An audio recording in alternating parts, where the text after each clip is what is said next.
সাল্লাল্লাহু আলাইহি সাল্লাম বলেছেন তার উম্মত নাকি ৭৩ দল হবে, একদল জান্নাতি বাকিরা জাহান্নামী। কিভাবে বুঝবো আমরা কোন দল সহি?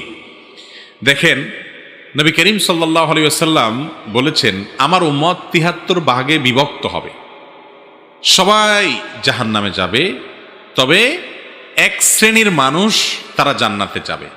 এই শ্রেণীর মানুষ, এদের দলের কোনো নাম নাই, এদের কোনো মার্কাও নাই, এদের কোনো ব্যানারও নাই।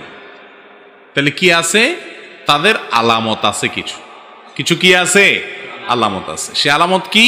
নবী করিম সাল্লাল্লাহু আলাইহি ওয়াসাল্লাম নিজেই বলে দিয়েছেন, মা আনা আলাইহি ওয়া আসহাবি। যারা আমার অর্থাৎ নবী করিম সাল্লাল্লাহু আলাইহি ওয়াসাল্লামের আদর্শ অনুযায়ী চলে এবং নবী সাল্লাল্লাহু আলাইহি ওয়াসাল্লামের সাহাবীদের আদর্শ অনুযায়ী চলে, এই লোকগুলো জান্নাতে যাবে। যারা নবী করিম সাল্লাল্লাহু আলাইহি ওয়াসাল্লামের আদর্শ অনুযায়ী চলে না, মানে না, সাহাবীদের আদর্শ মানে না, এই লোকগুলো জাহান্নামী। তাহলে আমি দেখব